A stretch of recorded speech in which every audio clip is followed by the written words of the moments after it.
I'm a Nazi. All right, that's going to be the intro. Don't put that on the internet. I'm gonna. Brian wants to do a podcast. Hey, hi, hello. Welcome to Friend Dog Studios. This is Brian Wants to Do a Podcast, the podcast where we're still trying to figure out what podcast format we want to do. You have it by now. I just don't know. It's like we're just gonna try to figure it out. I'm Ben Oksher. I'm Brian. And we are on episode 10. That's right, the big double digits, the paper anniversary. I was trying to see what the 10-year anniversary gift is supposed to be. Well, you got to go to the source, don't you? You got to go to the official anniversary pope, the person who speaks directly from the god.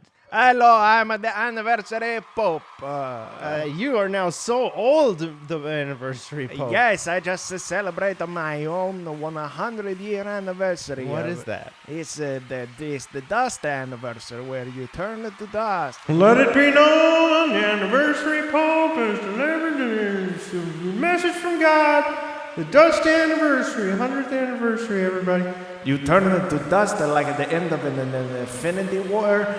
You scoop yourself into a little dust pan, like you use it to the magic sweeper broom, like in the Fantasia. And you sweep yourself into dust pan, and then you pour it into a ring. You compound it until it's a nice hard rock, and you give it to yourself. But oh no, you're dust. All right, everybody, let it be known the Pope has declared Infinity War and Fantasia as official parts of the biblical canon now in the Third Testament. You remember Fantasia? Mickey Mouse wave his wand, the broom would go by itself. That's what you have to do. I didn't. The Pope is now asking me. I don't need to tell you all this. You're good. How sweet was that in the game? He said, "I am an Iron Man." You remember I haven't seen either of those films. Blaspheme! You were cast out. I just found out they're canon. He does not know the Holy Writ. The demons inside me are coming. I know that I'm the Pope. Oh, damn, you figured it out. Instant ramen.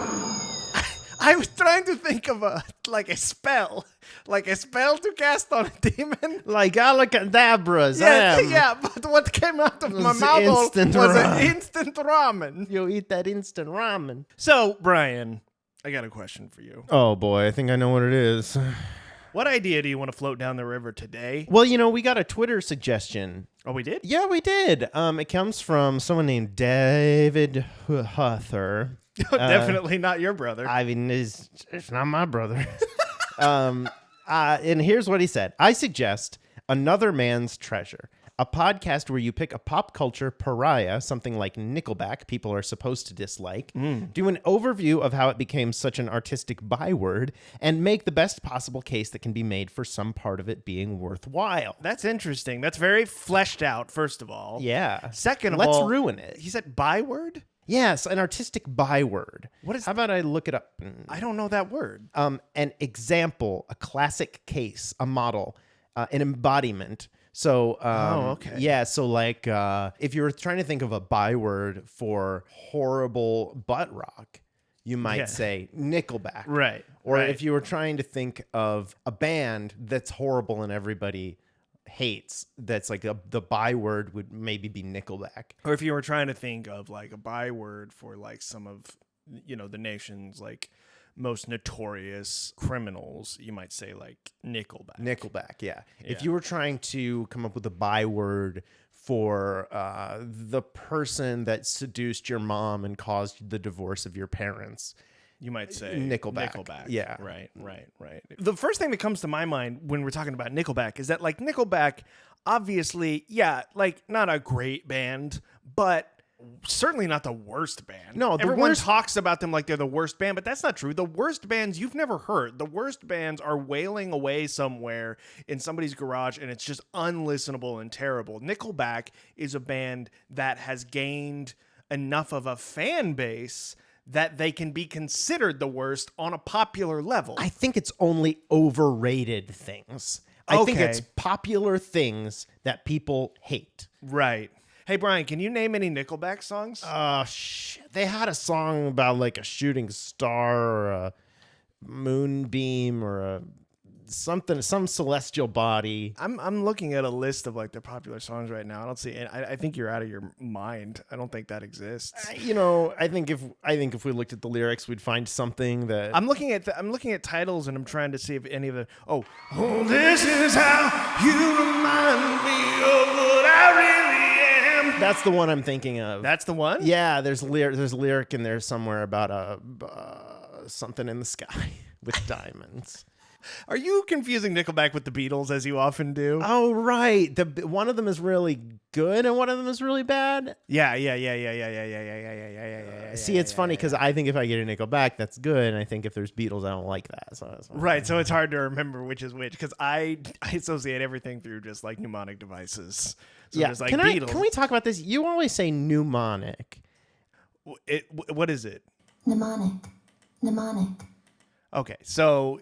But I've heard a lot of people say mnemonic. I'm saying I'm pronouncing the initial E in there like ew when it should be mnemonic.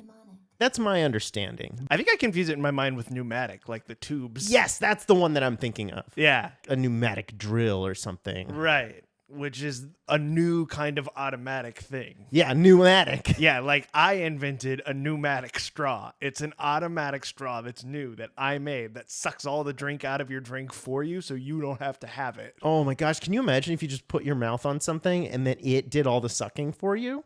If I put my mouth on something and my mouth sucked for me? No, and then the thing sucked the liquid out of the cup into your mouth and you didn't have to suck. You didn't have to create a vacuum in your mouth. All you would have to do is open your throat wide and swallow. I feel like that would be more difficult than just creating a suction. Because we haven't practiced it. Did you find my lyric?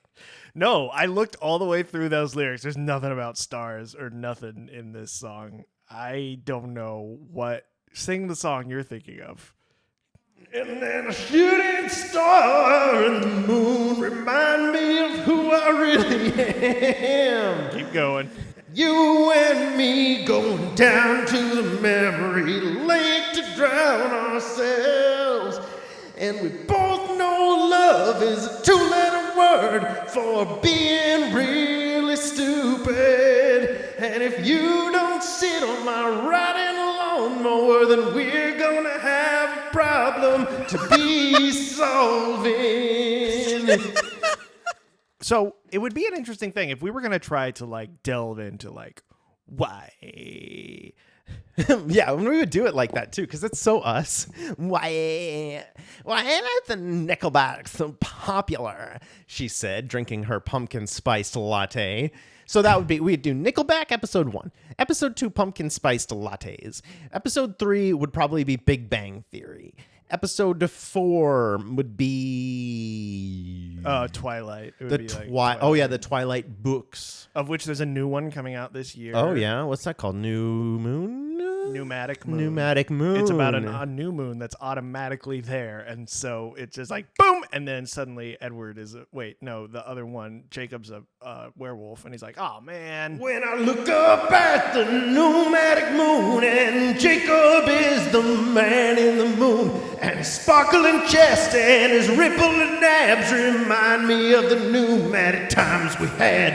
And now I'm gonna go with Jacob and Edward, a gay threesome on the grass at night. A gay threesome on the grass at night, and that's how they used to make me feel alright. Yeah, that was Nickelback's other song about. It was called Team Edward and Team Jacob. It was called Double Team Edward. Double.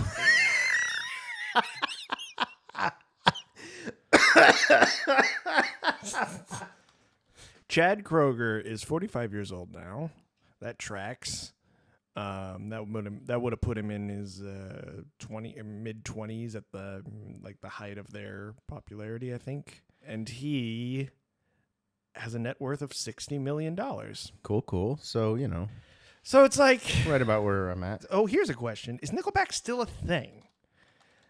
I want to see if Nickelback is still touring, if they're still doing things, Okay, well, they are still touring. I mean, they're not at the moment because a lot of stuff has gotten canceled, and they have a little announcement on their page about how they had to cancel shows. But, like, they are, hypothetically, still together, still touring, still doing their thing.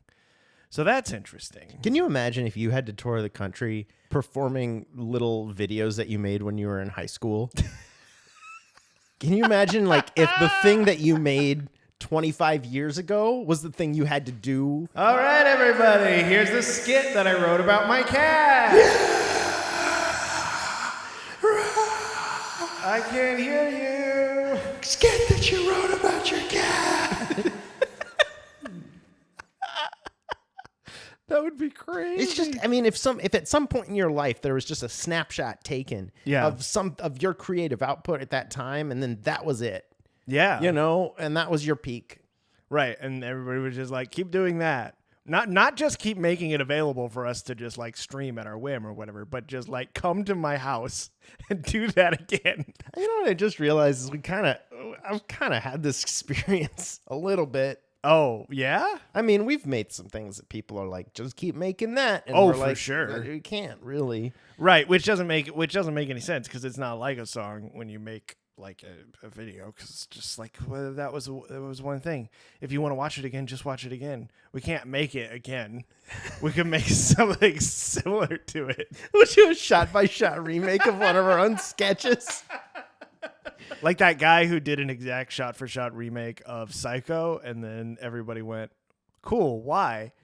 Gus Van Sant got a budget of $60 million to do a shot-for-shot remake of Psycho. He gets one Chad Kroger. He gets one Chad Kroger's worth of money.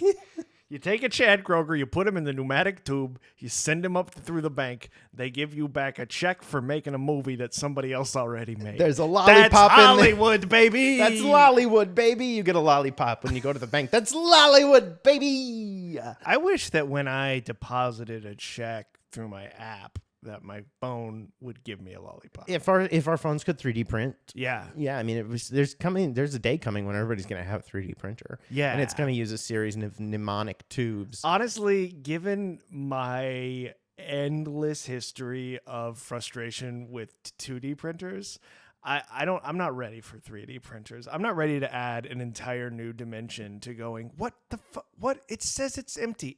You're not empty. Yeah. It's not empty.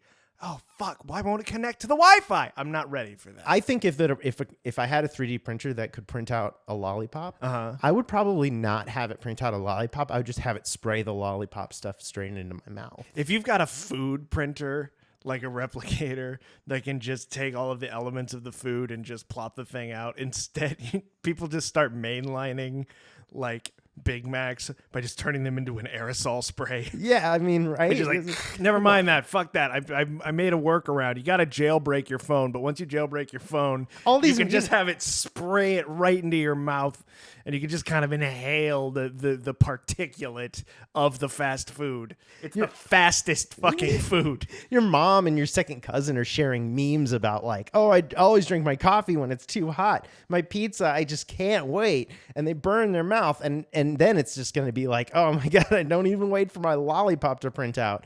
Oh boy, I'm just sucking up that latte straight out the printer jet because I just can't even wait. And now I've got burn marks all over my face.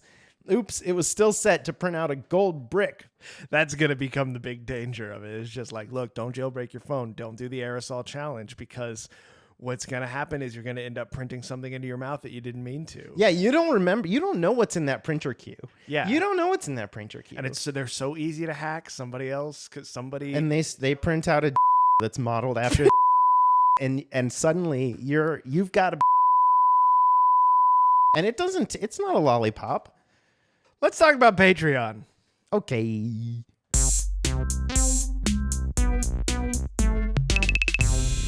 So, I don't know if you guys have heard of the internet, but on there's a website called patreon.com. And then if you add a / to that, and then you put friend dog, you can see a page where you can toss us a tip if you'd like. You can throw a couple of bucks our way and become part of a very exclusive group of people who give us money.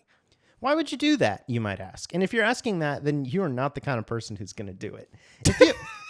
we're not going to talk you into it. If you're interested in giving us money because you like this thing and you want us to keep doing it, then you already know that eventually you're going to check out the website. You're going to see that there's some perks on there, some like things that maybe will, toss them back, like you'll get a day early. You'll get some like bonus stuff and a little blog sometimes. But, already if this is something you're interested in. What the money goes to is it helps us upkeep our web presence and pay for various services and things we use. It also helps us pay ourselves a little bit for the time that it takes to make these things. If the world is falling apart and there are a lot of really urgent monetary needs at any given moment, like, I don't know, now, then, there are other ways for you to help us out by sharing the podcast, by rating and reviewing it on, the app you're using right now. And you can always also just send us a little tweet about what podcast concept you'd like us to consider. Yeah, or you can come give me a kiss right on my mouth. Do it. Come and give Ben a kiss right on his mouth. We're going to wear masks the whole time. Oh, boy, mask kissing. That's a whole new thing. So generation's going to have a fetish born of trauma. And now back to the show.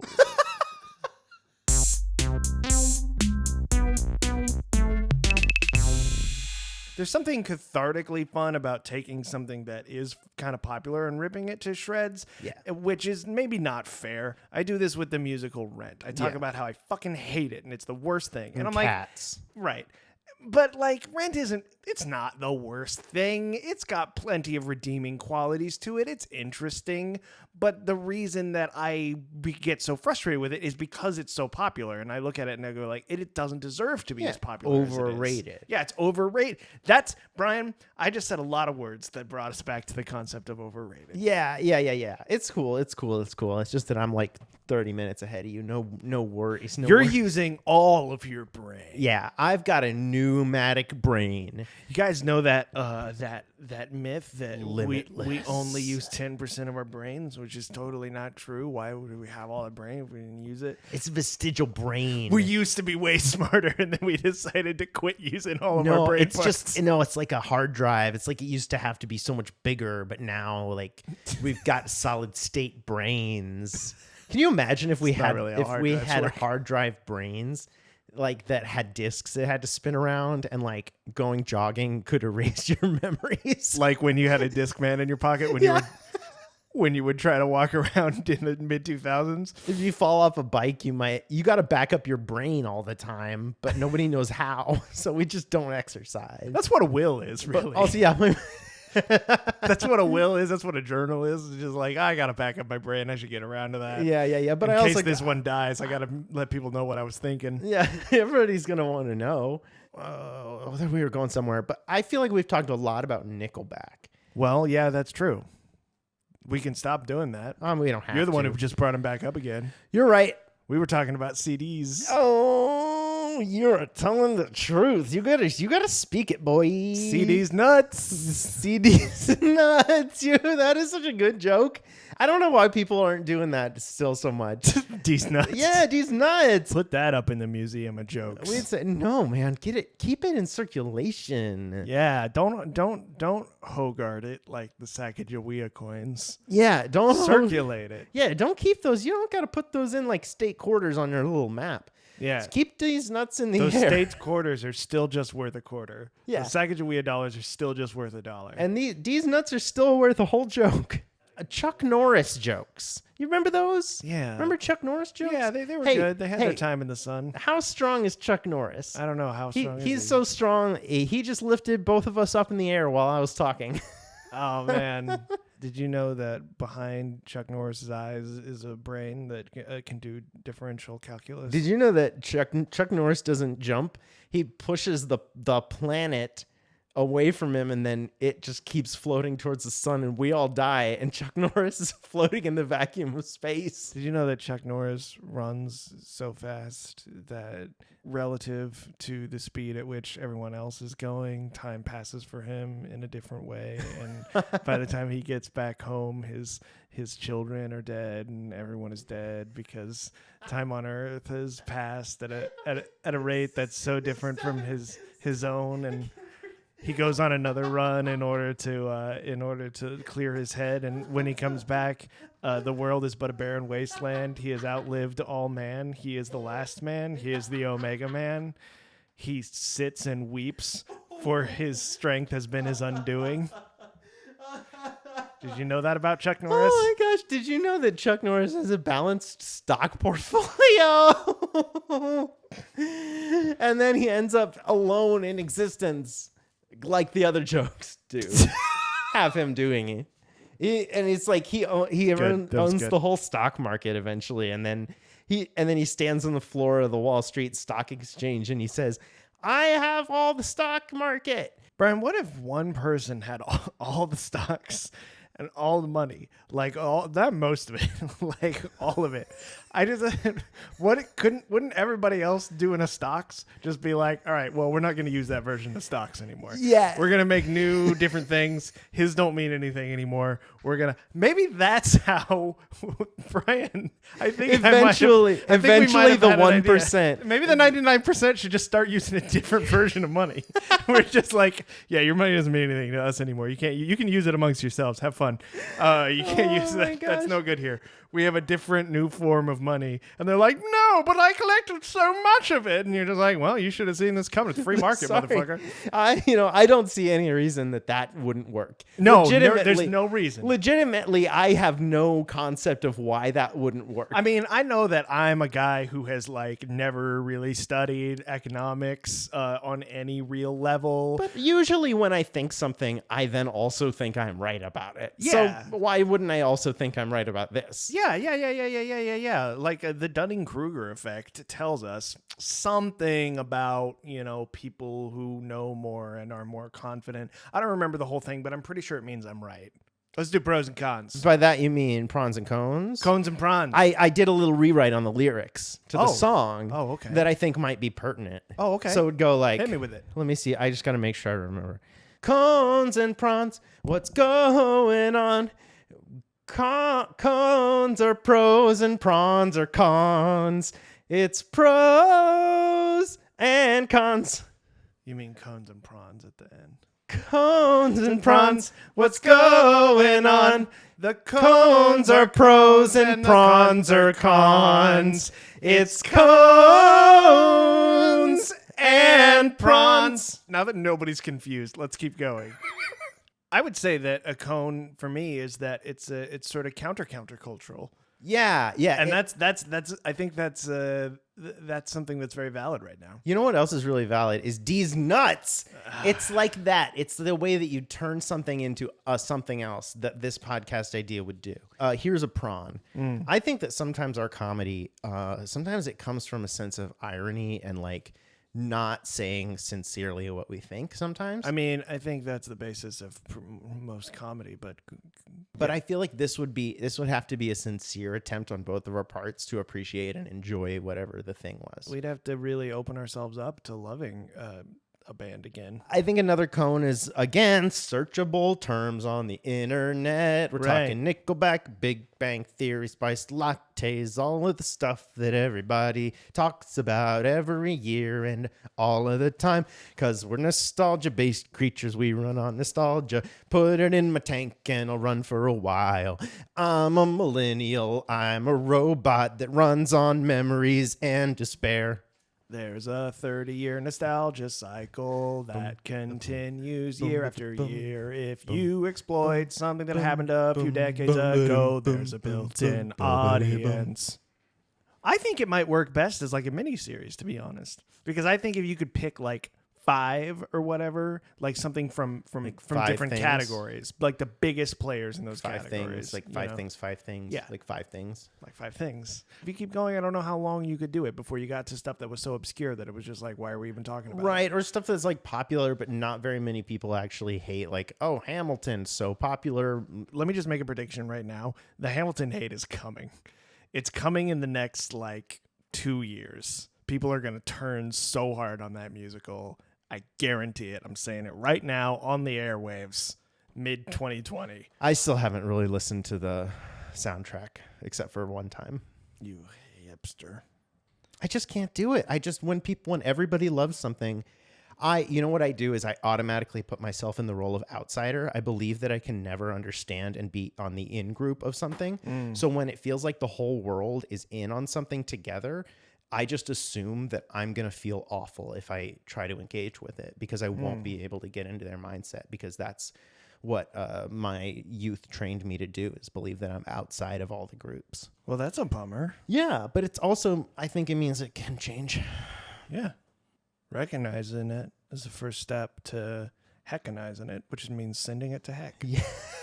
You better recognize, and then you got to heckanize. Can I say that the last 5 years of American stuff, I mean, and even before that, the information age has felt like a big reckoning of the human race was just at a restaurant ordering stuff, and it didn't know, and then it got its check, and it was like, oh, did we spend this much money? Bills coming due. We already ate all the things. We can't we can't dine and dash because we live on this restaurant.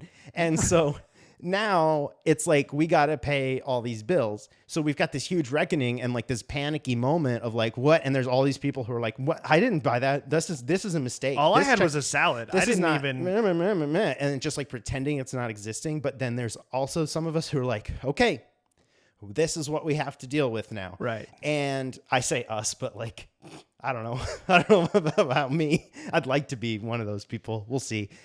Well, on that note, Brian, scale of 1 to 10. 1 is bad. 10 is very good. I gotta give this an 8, man. I don't know if here's the thing. Okay. I don't know that this idea is in the pocket of our unique contribution to society. Sure. But I think it's a great idea. Yeah. That I want to exist. And we could totally do a pretty good job of it. Yeah, I would agree with that. I would say I would also put this at an 8, and I would say if we didn't make this and someone else did, I would listen to it. I think it's an idea that is floating around the earth, trying to find someone to bring it into existence. Like a ghost. Yeah, like an idea ghost. Like the pre-baby ghosts that the Mormons believe in. They're just waiting in baby heaven to get put into a body. Yeah, and then they go through the veil of something where they forget all the stuff they knew before they were. The veil of no one to remember it. Yeah, everybody forgets about how they saw God all the time. The fail veil.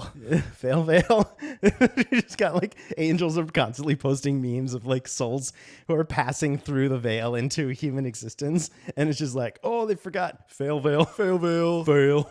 Epic veil.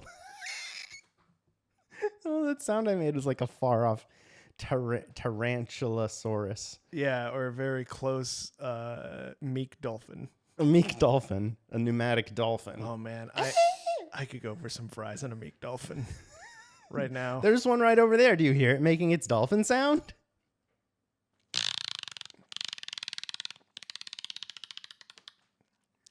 That was me. That was my dolphin. That was Ben making a dolphin sound. He's very good at it. It's a useless skill. So until next time. That's Ben Oxshire. That's Brian Huther. And we will see you on the next episode of Brian Wants to Do a Podcast. Stay horny, everybody. Man, I wish he'd fail veil that phrase.